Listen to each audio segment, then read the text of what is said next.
Welcome, I'm Julie Novkov. I am the Interim Dean of Rockefeller College, Public Affairs and Policy. I'm going to give you a few little nuts and bolts, housekeeping tips, and then introduce our panelists for today. First of all, you will note that closed captioning has been enabled for this event.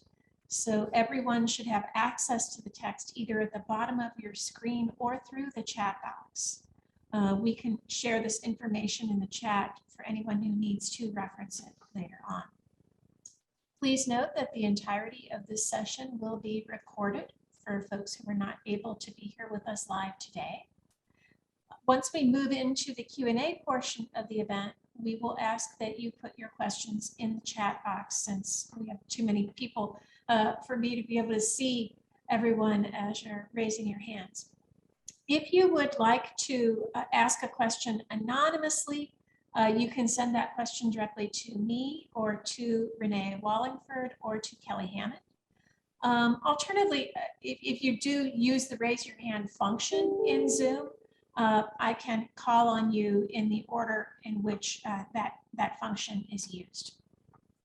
Finally, I would like to recognize a Rockefeller alumnus and board member who came to us this week and suggested that we host this session. None of us would be here today if it had not been for Michael Tobman's great suggestion. So thank you so much, Michael, for calling us to put on this event. Our panelists today are Inguna Miller, Nadieszda Kizenko, and Rey Koslowski. Dr. Miller is a UAlbany graduate whose research addresses related issues, and she teaches in the Department of Political Science. Dr. Kizenko is a professor of history, and she directs the UAlbany Religious Studies program. She studies Russian history and focuses on religion and culture. And Dr. Koslowski is a professor of political science, and he directs the UAlbany Masters of International Affairs. He studies international relations, focusing particularly on international organizations and international migration. So we are so fortunate to have these three wonderful experts here with us today to tell us a little bit more about this situation. So I will turn it over to Dr. Miller. Yes, well, hello everyone again. It's a pleasure to be here. And I guess I'll start with stating the obvious. We all know that the current military setup along the Russo-Ukrainian borders looks threateningly volatile. And during the past few months, Russia has amassed more than 100,000 troops close to Ukraine's borders, thus raising alarm in Ukraine and in the West about a looming Russian invasion of Ukraine. So why has Russia activated its military on such a large scale, and why now? Well, to me, the short answer would be because during the past year or so, Ukraine's ambition to join the European Union and NATO has become very realistic. As the public support for it in Ukraine is as strong as never before. And Ukraine's constitutional changes in 2019 formally declared that Ukraine would become a member of NATO and the European Union. And the European Union and NATO in this have been very supportive. Ukraine has been receiving weapons, military support, economic help, and of course also much Western public support. These developments are largely incompatible with a Russian foreign policy strategy in which NATO, or more broadly the West, is Russia's geopolitical arch nemesis. Therefore, Russia is determined to keep Ukraine within its sphere of influence by all possible means. And of course, this determination is based not only on security considerations, but also on numerous economic and cultural or identity-based reasons. As we all know, Russia had a head start in this with the 2014 annexation of the Crimean Peninsula and the Russian-supported breakaway regions in eastern Ukraine. In addition to amassing troops to nix Ukraine's ambitions to join the West, Russia has also has voiced its objections through diplomatic channels. In December 2021, Russia issued two quite strongly worded statements to NATO and the United States, demanding guarantees is that NATO would not expand within the ex-Soviet territories, with emphasis on Ukraine, and that NATO would not deploy short and medium range missiles within the striking distance of Russia's borders, that the United States would not station nuclear weapons abroad, and that NATO would not deploy its troops or conduct military exercises in the post-1997 NATO member states. In mid-January, in several meetings with the United States and NATO, Russia repeated these demands. As we know, these talks were not very productive. And a few days ago, the United States and NATO gave a formal answer to Russia's security complaints from January. The key point was that NATO would not compromise the security of its members and principles, but instead would be open to re-establish NATO-Russia diplomatic missions, possibly start talks on arms control, intermediary and short-range missiles, and possibly consider future procedures for military exercises. To which Russia's Foreign Minister Lavrov commented that such a Western response, just like it has been for decades, ignores Russia's security concerns arising from the expansion of NATO. So far, proposals and counterproposals exchanged between Russia and the United States and NATO have had very little in common, and it's difficult to predict how these diplomatic and security tensions will play out. But one should remember that this is just the latest crisis in decades-long tensions between Russia and Ukraine since 1991, which have been pretty much along similar lines. In the post-Soviet era, Russo-Ukrainian relations have never been comfortable, not even under the most Russia-accommodating presidents, Kuchma and Yanukovych. There was a fragile equilibrium between Russia and Ukraine, largely due to the corrupt Ukrainian leadership and Russia's economic clout, which included generous energy subsidies to Ukraine. But this balance ended in 2014 when popular uprising in Ukraine deposed the pro-Russian President Yanukovych, established a pro-Western government in Ukraine, and of course prompted Russia's takeover of the Crimea and the creation of the separatist republics in Donbas in eastern Ukraine. But since then, since 2014, there have been a few other crises and few hopeful periods for reconciliation. For example, Zelensky's election in 2019 raised hopes for turning a new leaf between Russia and Ukraine, but of course these hopes were quickly dashed. The Minsk peace agreement for Eastern Ukraine, which was initiated in 2014-2015, never took off. Instead, there has been increased saber rattling from both sides, including periodical large-scale Russian military exercises along Russia's borders with the West, including Ukraine. And of those, Zapad has been taking place every 4 years, involving about 100,000 troops each time. And the latest Zapad military exercise in September 2021, with its troop amassment, actually set the scene for the current crisis. These previous Russian military activities with clock-like regularity have been mirrored by protests from Ukraine, from the West, and also by joint Ukraine-NATO military drills. So military aspects in Russo-Ukrainian relations have become routine. Relations between Russia and Ukraine and the West have been complicated for a long time and are likely to remain so even should the current crisis would subside without deteriorating any further. And perhaps I can conclude by summing up the very long list of grievances between Russia and Ukraine. So for Ukraine, security concerns, of course, are of utmost importance, Russia being incommensurably more powerful than Ukraine.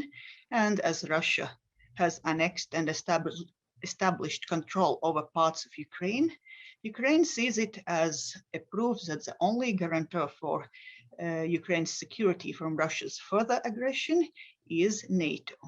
There are also economic aspects. Russia has used its energy politics and tariffs to influence the Ukrainian government to yield to Moscow's demands, which Ukraine strongly resents. And there are strong cultural grievances as Russia supports its affiliated Russian-speaking Ukrainian population against the central government in Kiev. So this also is seen as very detrimental to the Ukrainian national identity. And for Russia, two security grievances take precedence. The NATO expansion in Eastern Europe, Russia has always interpreted as encirclement of Russia, geopolitical encirclement. And with Ukraine joining NATO, NATO forces would be within easy driving distance from Moscow without any natural obstacles in between. Then there are economic complaints. Russia sees Ukraine as not paying fair price for Russian energy supplies. And there are cultural grievances arising from Russian reaction against the Ukrainian nationalism, its versions of history and visions of future, which are rather incompatible with Russia's own interpretation of history, where Ukraine is seen as part of the so-called Russian world. And I think I should stop here. I'm taking quite a bit of time, so I think I have covered the points I wanted to cover. Thank you so much. I feel like we have a much better footing now for understanding what is happening. Our next panelist will be Nadieszda Kizenko.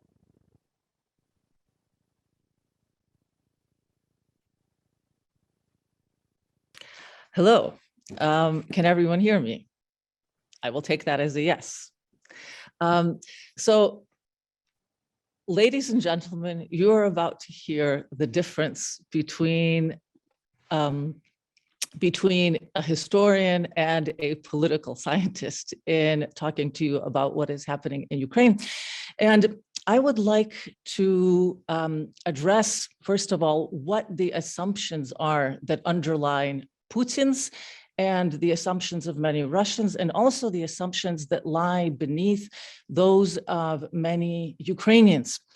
In July of 2021, Putin wrote a document to which many people have referred since then, which was prefaced with "on the historical unity of Russians and Ukrainians." I mean, the basic operating assumption from Putin, and not only Putin, is that the Russians and Ukrainians, and one might throw in the Belarusians for a good measure, are really one people, and that in fact they should be one state, and that it's only foreign intervention, an intervention by foreigners, that messes up this unity, whether the foreigners are Poles or Turks or Germans or Mongols or Lithuanians. Putin's basic idea is, if they would just stop interfering, if they would just leave us alone, we could sort this out like one happy family, like the one nation that we are meant to be. Why does Putin think this? Putin goes back to the state that was, in fact, the origin of present-day Russia and present-day Ukraine and present-day Belarus. That state is Kievan Rus, which included in it, of course, present-day Kyiv, which is the capital of Ukraine, and large portions of present-day Belarus and Russia entered into that territory as well. Those territories adopted Orthodox Christianity from Byzantium at around the year 988, at around the same time that its neighbors, which is to say Poland, Hungary, the Scandinavian countries, Bohemia, were also adopting Christianity, but adopting Christianity from Rome and not from Constantinople. This adherence to Orthodox Christianity gave these lands a distinct cultural identity. Fine. So what's the problem? The problem is that the Mongols invaded in 1242. Some of you might have seen Eisenstein's immortal movie, Alexander Nevsky. And at that point, what had been one polity split irrevocably into distinct nations. The ancestors of present-day Ukraine ended up under the rule of the Roman Catholic Poles. The ancestors of the present-day Belarusians ended up under the rule of the then pagan Lithuanians, and the ancestors of the present-day Russians were ruled by the Mongols, to whom they paid tribute. But there was still some ecclesiastical unity because these populations were all still Orthodox Christian, and it is precisely their Orthodox Christianity that allowed them to maintain a vague sense of unity, even as other differences in language, in custom, in simply the habits of dealing with Poles and Jews and Lithuanians, as opposed to dealing with Mongols, this inevitably seeped into how they saw the world. And now flash forward to 1648. To 1648, when the Ukrainian Orthodox are the lowest on the totem pole in the great Polish-Lithuanian Commonwealth, Roman Catholics being first, Jews being second, Orthodox Christians being at the bottom.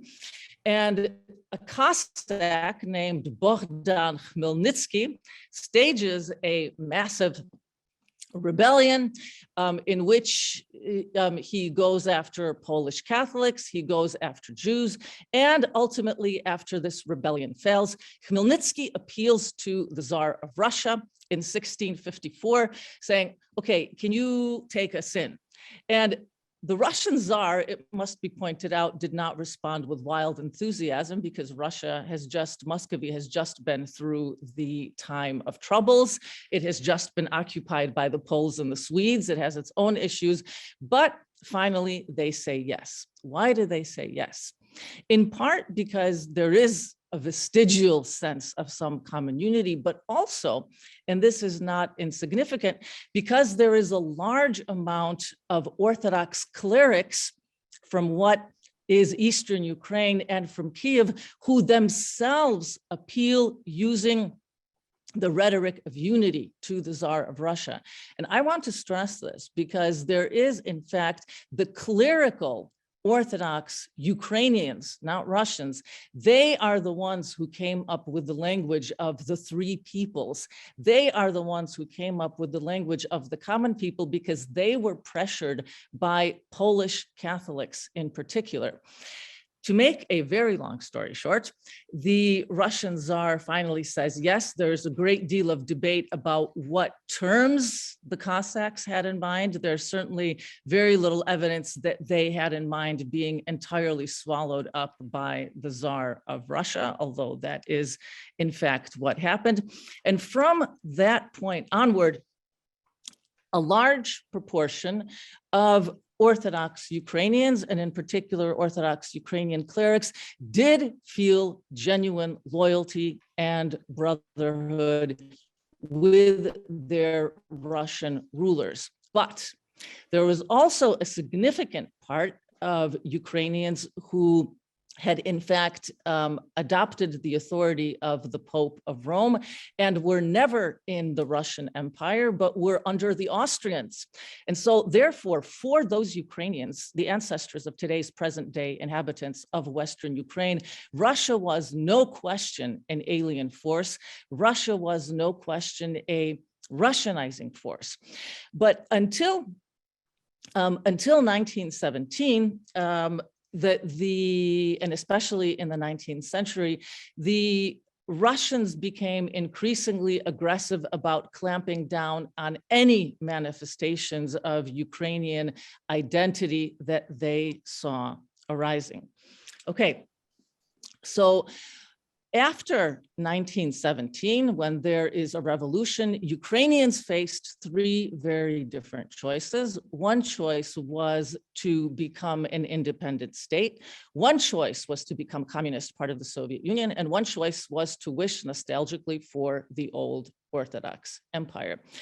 None of these wishes, in effect, came true, but the real problem came during the Second World War. Because in the Second World War, everyone who had lost out after the First World War, like those people who wanted an independent Ukraine, like those people who wanted an independent Croatia, etc., the Germans provided a golden opportunity of settling scores with neighbors and with trying to create a new state. And in Ukraine, there were actually several very distinct factions. Many Ukrainians fought as part of the Red Army. Other Ukrainians, again, those especially in Western Ukraine, who had been part of the Polish-Lithuanian Commonwealth before, who had been part of interwar Poland, took this as an opportunity to try to create a new Ukraine, engaging in massive ethnic cleansing of Poles and Jews in the area. And incidentally, these massacres have become part of Polish memory culture. So the reason that all of this is relevant now is because there were, until 2014, and my illustrious predecessor, Inga, was absolutely right to call attention to 2014 as the big dividing point, because before 2014, it was perfectly possible to be a Ukrainian in Ukraine and still feel genuine pride in having been on the side that beat Hitler, for example. It was perfectly possible to be a Ukrainian in Ukraine and have a vague sense of identification, albeit distance, from their Russian neighbors to the north. The reason that these Ukrainians in particular, and these Ukrainians incidentally had no desire whatsoever, or very little desire, to join NATO, simply because they didn't see it as being relevant to them. What has happened since 2014 is that Vladimir Putin almost single-handedly has managed to squander this identification that it was perfectly possible for Ukrainians to have before 2014. Now that after the military conflict, that vestigial goodwill, which I want to stress was real, has been used up. Now, indeed, there is more support than ever for joining NATO, because now it is absolutely clear that Russia is in fact not a friend of Ukraine. And that if one were a Russian imperialist, if one were a Ukrainian from Eastern Ukraine, one would in fact hate Putin more than almost anyone else, because he has done more to undermine the potential for Russian-Ukrainian good relations than anyone else. Do I actually have any more time, or should I stop? Probably take a couple more minutes if you need to, but this is helpful. Okay. Okay, great. There's only one detail that I would like to add, and that is Crimea, which was, of course, annexed by Russia soon after 2014. Why is Crimea such an interesting case? It's an interesting case because Crimea only became part of Ukraine in 1954. Why 1954? Because those of you who were listening alertly will recall that 1954 was the 300th anniversary of the unification of Ukraine with Russia. And this, in fact, was meant to be a kind of anniversary present for people within the family. And those of us who have been in families and divorces know that when one spouse gives a present to another spouse or to a family member, that's fine because we're all part of one family. You don't think that we'll ever go outside the family. Well, what happens when the family splits up? In fact, Crimea is an extremely interesting case because, of course, Crimea is historically neither Russian nor Ukrainian. It's the Crimean Tatars that are, if anything, the indigenous population now. But you might ask yourself, who was the motivating factor behind giving Crimea to Ukraine in 1954? And the motivating factor was, in fact, Khrushchev's wife, who was Ukrainian, who thought that this would be like a great idea and everything else. So when Russian forces came into Crimea in 2014, this was also an interesting sort of anniversary. And the thing that I would like to end with is that there was a wonderful essay written by the great Roman Jewish historian Arnaldo Mamigliano called "When the Roman Emperors Became Gods." And Mamigliano's point is that it is in fact people who live in the borderlands of an empire who feel the most loyalty to the imperial center, who are more Catholic than the Pope, that it is in fact the people who live in the borderlands who are actually up against people from other nationalities who feel the most insecurity and who feel the most need to establish their ties with the imperial center. So it should not surprise us that it was people in the borderlands of Ukraine who came up with the rhetoric of Russian unity. But at the same, so it is a measure of just how much damage Putin has done, that he has turned even these people who might have been inclined to be patriotic before 2014 into making it clear to them that in fact, they are no longer, if indeed they ever were, part of one happy family. Thank you. Thank you. Absolutely fascinating. Our final panelist will be Rey Koslowski. Okay, thank you very much. And you can hear me okay, I'm assuming? All right. So, and well, I'd like to follow up both of these presentations with, as they used to say in Monty Python, something completely different. So, the prospect of a Russian invasion of Ukraine is that it's taking place potentially in the middle of a pandemic, fueled by the spread of Omicron variant of COVID-19, which is spreading across Europe now from west to east. So just think a bit here, we'll put this now in also a different kind of historical context. Throughout history, armies have been moving super spreaders of contagious disease, both by massing soldiers in close quarters, as well as concentrating civilians who flee conflicts into refugee camps, for example. NATO policymakers have said that a full-scale Russian invasion of Ukraine would be the largest military conflict in Europe since World War II. But images of Ukrainian troops in trenches along the line of contact fighting Russian-speaking separatists are really more reminiscent of World War I, the last major European war fought during a similar kind of pandemic.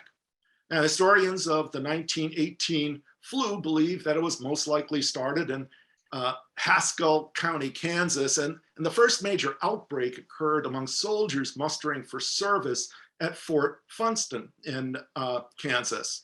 Influenza then spread to other army camps and then onto troop ships that ferried US troops to Europe in the spring of 1918.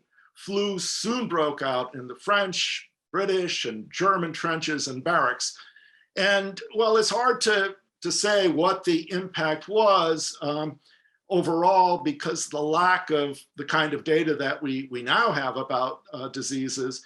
One of the things that comes across is that many of the armies and also their logistical supply lines, and we're learning about that now with the pandemic, that these were considerably impaired and slowed. And it was, again, at the same time that the Germans were staging a major offensive to try to end the war once the Russian revolution occurred, and the Russians were no longer something that the Germans had to contend with, so they could move their forces. So bringing us back up to the present here. So if 100,000 Russian troops do invade Ukraine, could it become another super spreader event that has ramifications for the conflict and for the spread of COVID in Ukraine and Russia more generally?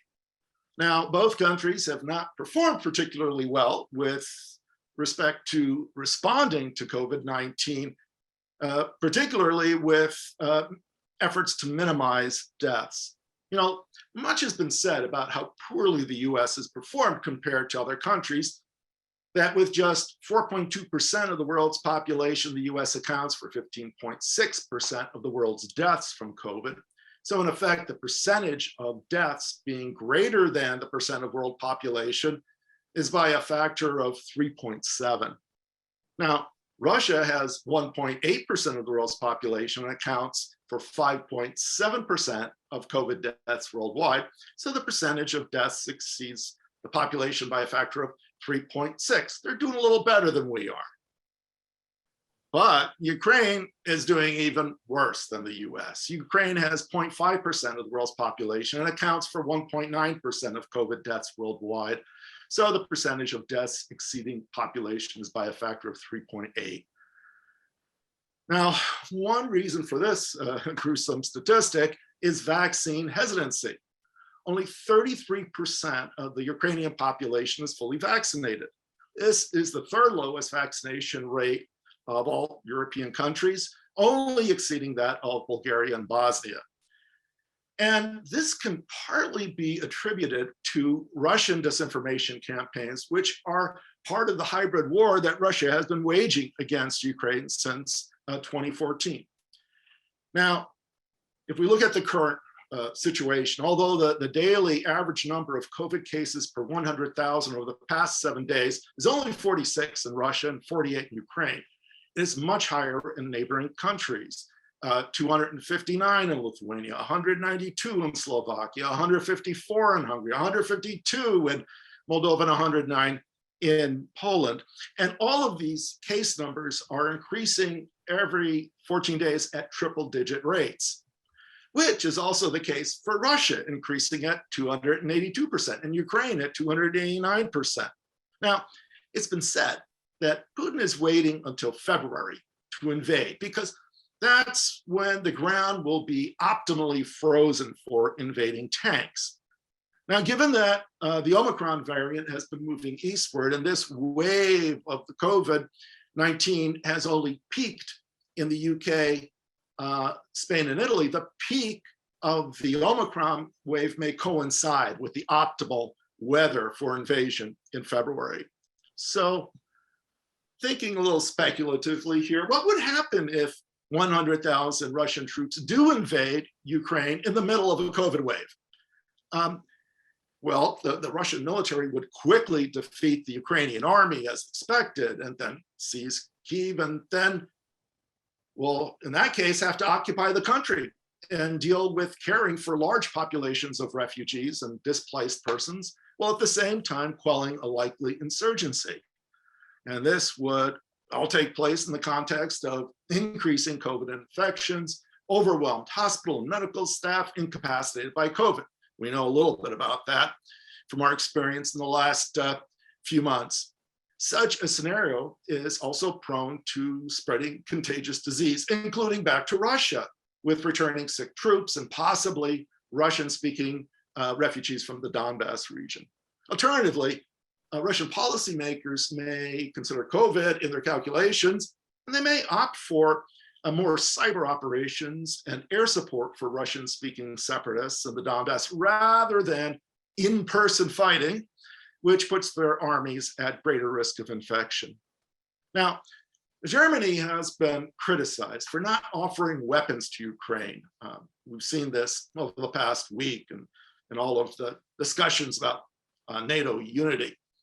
They've been criticized as saying, oh, they're only offering a field hospital.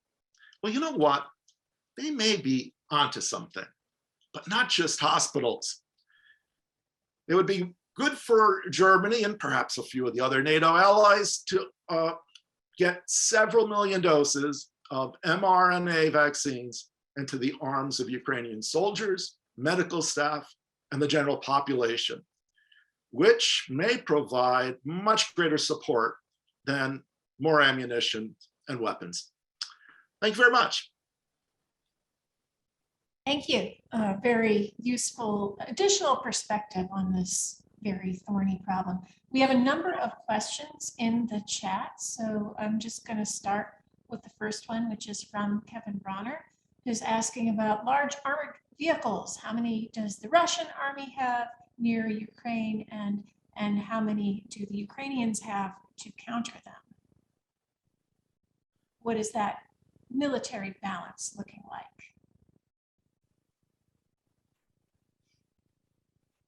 Sorry to say, I don't have an answer to that one. Couldn't tell you off the top of my head, and I'd have to spend a little time looking for it. Yeah, I think it's kind of, well, it's safe to say that the resources are incommensurably better for Russia. Russia, in addition to the troops that are stationed there now, also has the ability of transfer military resources from other military districts, not just the ones that are stationed in its Western military district. Also, Russia already has stationed about 7,000 to 8,000 of its soldiers in the breakaway regions of Lugansk and Donetsk. And then, well, there's always the issue of Russian military power in Kaliningrad, which is relatively close and relatively ready to be deployed. And Ukraine, its army is lesser in numbers and much lesser in military capabilities. However, Ukraine has been receiving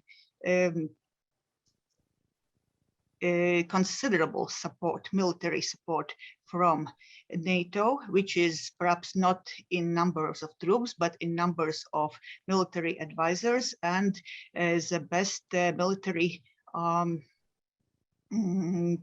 technical aspects.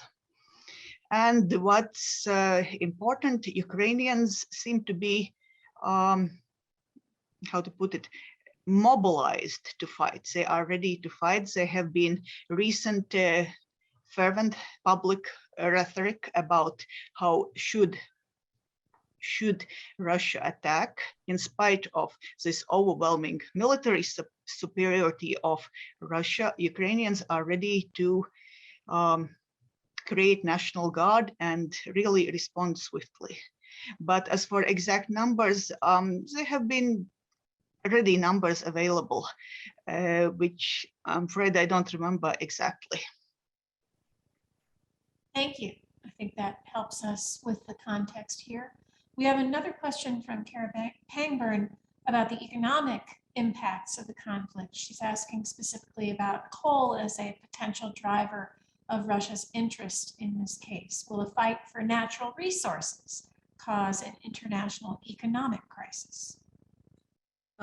I would like to comment on that, but not from the point of view of coal. I think far more relevant here is that Russia is a major natural gas supplier to Europe, and especially to Germany. That those of us, obviously, who read the papers know the extent to which Russia supplies natural gas to Germany in particular, but for that matter, all of Europe. The price for natural gas in Europe is skyrocketing. And before the last few months, one might well have thought to oneself, well, why shouldn't Russia build Nord Stream 2? And of course, it makes sense for Germany to support it. If Russia can get gas directly to Germany without going through Ukraine, there's nothing morally wrong with that. It's direct and everything else. The problem is, if Russia is trying to establish itself as a reliable partner to Germany and to Europe for supplying gas, holding back gas and keeping, and watching Europe's stocks dwindle is not the best way of impressing people that relying on you is going to make you a reliable partner. Now, I just have to say one last thing parenthetically. Germany is actually a very interesting case right now because the Social Democrats in Germany are inclined to be pro-Russian for all sorts of reasons. And the Greens in particular are inclined to support green sources. So really the interesting tension for Europe will be, yes, ideally it should move to becoming more green, more less dependent on natural gas, but what to do in the next 10 years or so when willy-nilly they have to get that gas from somewhere. And Russia is obviously the closest to hand. Oh, so, but I don't think that Russia is going into Ukraine for the case of coal. I don't think that at all. Yeah, go ahead, Ray. Yeah, I would agree. It's not a matter of going for the coal. And I would just echo what Nadia has said about the issue of natural gas. But as far as thinking about international economic crisis, I would point to another sector, and that's agriculture. Because as I understand it, Ukraine is one of the top exporters of grain, of wheat. And if there's a major military conflict and that if the exporting of grain is halted up, we should probably see increases in prices, commodity prices. And where this could really hurt is in less developed countries that are, dependent on that greater supply because the prices go up. We've got a humanitarian crisis, now in famine in Afghanistan. Count the other countries and think about the increase in the cost of humanitarian assistance. Great, thank you. Excellent points. We have a question here about the Putin factor. Here again, we see Putin demonstrating the messiness of democratic representative governments in what appears to be an intentional effort to disrupt. Do any of the panelists want to comment on Putin's actions here? Does this have a connection maybe to what happened with Brexit, with apparently documented attempts by Russia to intervene in US political rhetoric, the German government, etc.? Ray. Sure, I'd be happy unless somebody else wants to. Inga, you might want to say something, I know. No, go ahead, please. Okay. Well, I was just going to say, yeah, and one way of interpreting some of these actions is the extent to which it may capitalize on transitions in European countries. Election in France, the new government in Germany, the departure of Angela Merkel, who was the kind of stabilizing person within the NATO fundament. And yes, to the extent to which there are splits, again, polarization, divisions within countries and among NATO members, this is part of the playbook. And this is precisely what Putin would like to demonstrate. And I think another point is that a successful democratization, a successful democracy in Ukraine, what does that mean for Russia, right? Remember, I just think back of other, well, these were Soviet invasions, but the squashing of the the invasion, of Czechoslovakia. Why? Because the idea of socialism with the human face. So what did that mean about the Soviet Union? And I think the parallel could be drawn here again in terms of a successful democracy and more successful democracies in the former Soviet Union being, in a sense, a means of tarnishing Putin's autocracy. Yes, maybe I can add that, yes, Putin has been notoriously disdainful of the European Union and all the structures associated with it, including democratic principles of which underlie the European Union. Russia has been purposefully avoiding creating closer relations with the European Union as a whole. It prefers bilateral relations, particularly, of course, with powerful Germany, France, the UK until Brexit. And yes, Putin has been very dismissive of any notions that the Western democratic procedures should play a role in Russia's relations with the West. Great, thank you.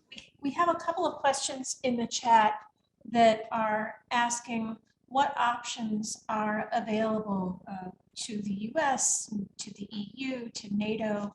A couple of suggestions: remove Russia from SWIFT 2, sanctioning exports, banning economic relations, a Berlin airlift. What do you all see as the possibilities that might be on the table from various elements of the international community to respond to this crisis?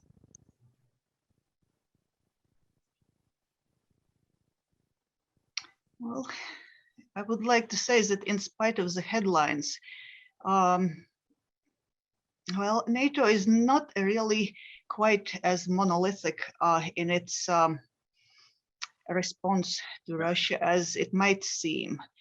And there are some cracks which kind of pertain to how should the West respond to Russian activities. So in particular, Germany has been an example of how complicated it is.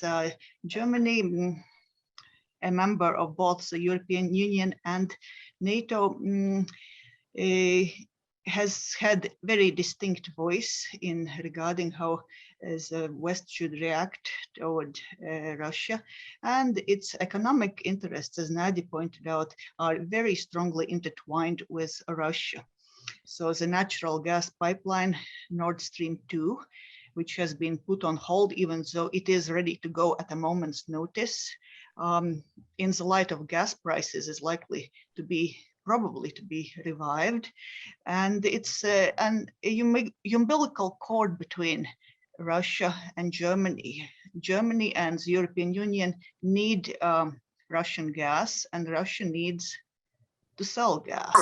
And with the gas prices in Europe quadrupling and probably not becoming any less anytime soon, and the supply being short, to put it lightly, Putin might be laughing all the way to the bank yet. But seriously, I strongly suspect that the stalling of Nord Stream 2 is both an inducement for Putin to increase pressure on Ukraine in order to make some sort of trade regarding Germany and starting Nord Stream 2.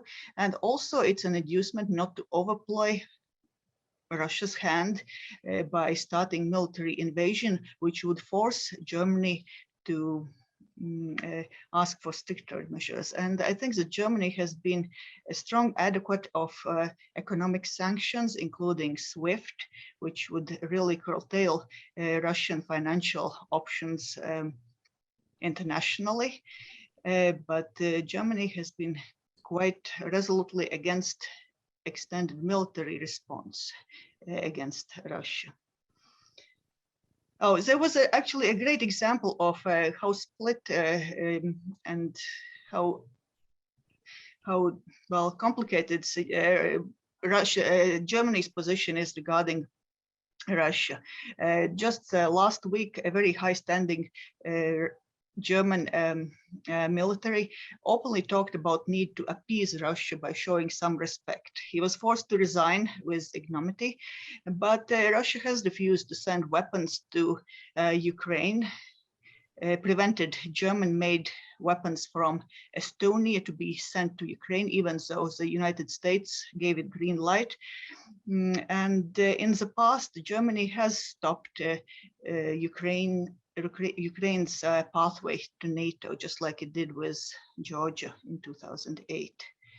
So yes, I guess to return to the original question, SWIFT, curtailing Russia's access to SWIFT would probably be a very efficient way to curtail Russia's possible plans to invade Russia, to invade Ukraine.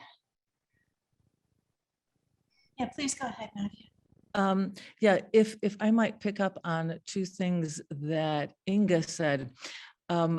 I actually take some consolation in statements that came out of the Kremlin this morning, indicating that there might be some sense of backing down. Statements to the effect of, well, of course, what the West has said about NATO is going too far, but there might be one or two points that we could, look at, et cetera. So in other words, this, I mean, I don't want to make it sound as if I'm somebody from the early 1970s who spends their time like reading the tea leaves from the Kremlin, but this is actually a signal, perhaps in the right direction.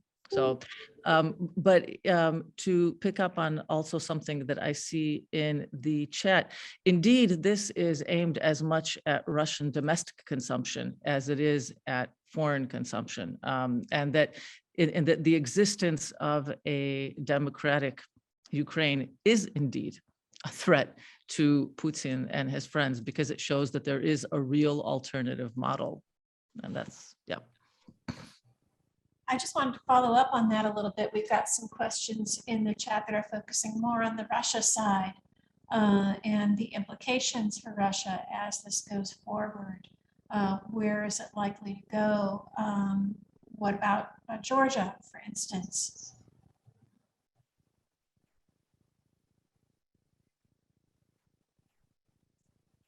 That one's for you, Inga. Go for it. If I can go out on a limb, I think that the chances of Russia invading Georgia proper are fairly slim. Russia is perfectly happy by having its control over South Ossetia and Abkhazia, which are two very sensitive regions for Georgia, and as long as the situation regarding in these two territories do not change, for example, Georgia decides to establish its authority over these breakaway regions, I don't think that Russia is going to attempt to escalate any further military action against Georgia, even though Georgia has been very worried about Russia's presence, rightly so. I don't think there is a great likelihood of Russia attempting an outright military invasion of Georgia proper. Yes, and in fact also that when the initial activity took place in, what was it, 2008, 2007, that people really weren't looking to quite the same, in quite the same way. And I'm not saying that Russia did it under the radar, but the eyes of the world were focused on something else.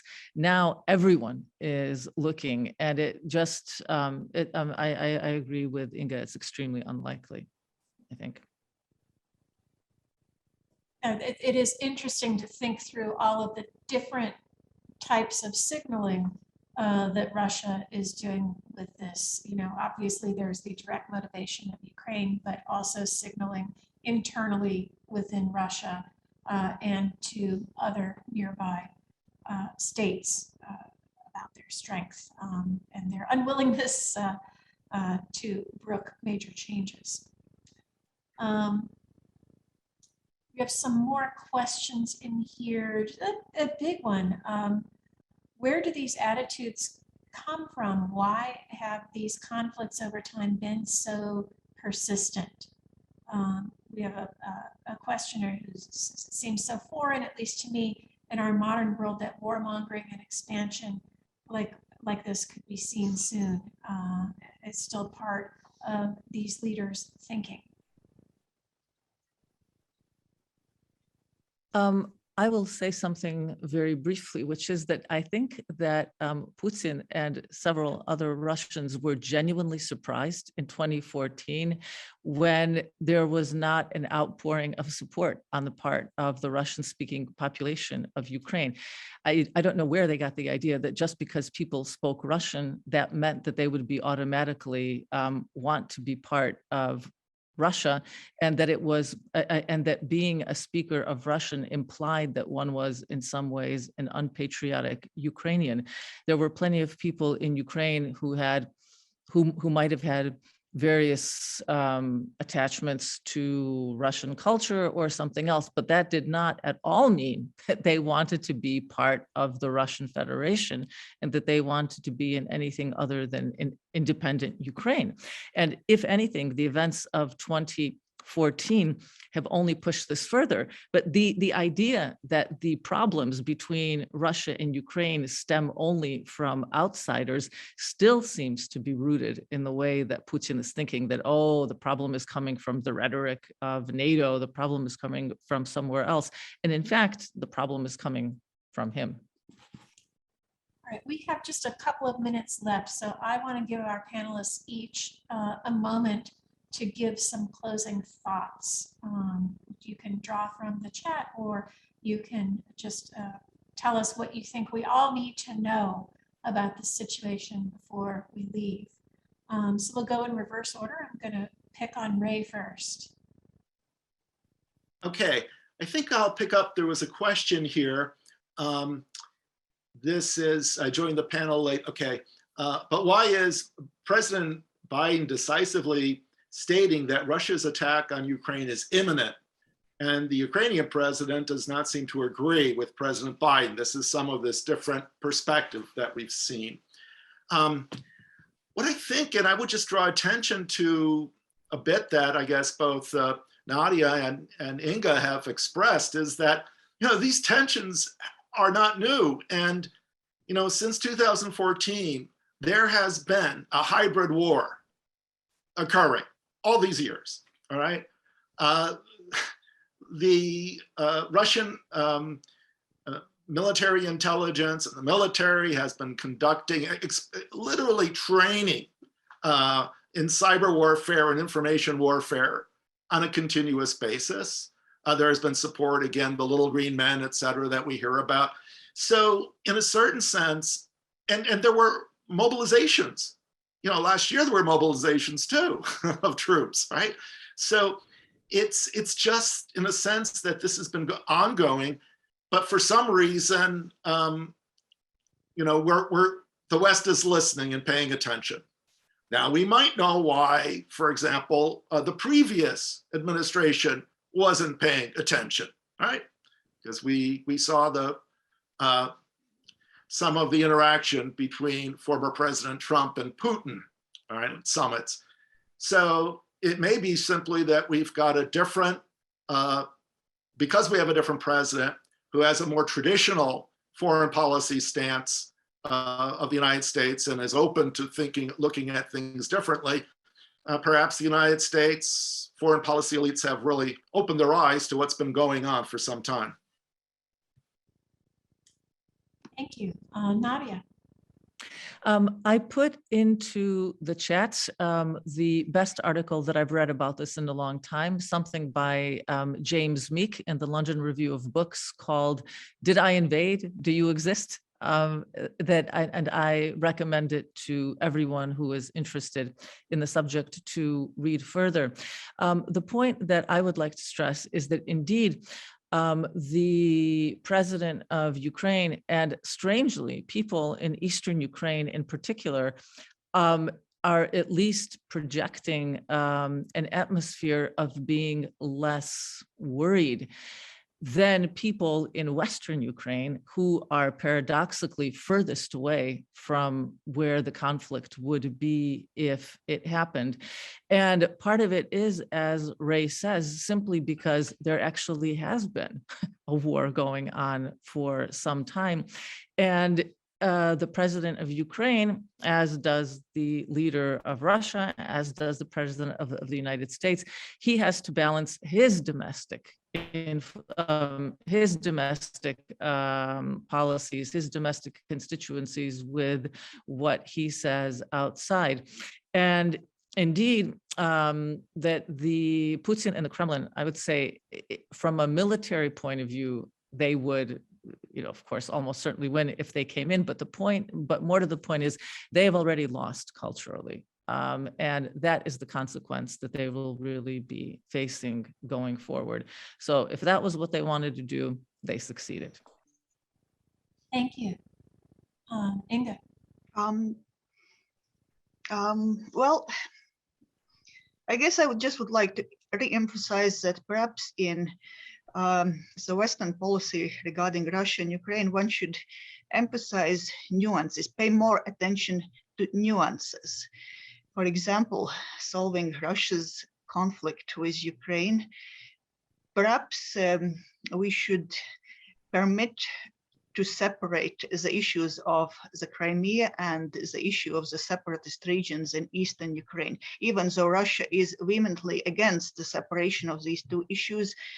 But I guess all sides should be more inclined to compromise, because a military invasion is by no means set in stone. Yes, the threat of it, of course, is there, but I agree with Rey that the cyber warfare has been happening and is likely to intensify, and Russia undoubtedly will choose that over direct crossing of the motorized divisions across borders. So a nuanced approach would be very helpful from all parties involved, even though it is not a very convenient and not very popular approach. Well, thank you so much. I want to thank our panelists for sharing their time and their expertise with us. I also want to thank Renee Wallingford and Kelly Hammond for doing all of the organizational work in the background. And I want to thank you, our audience, for sharing your lunch hour with us on this Friday. We hope to see you again soon. Thanks.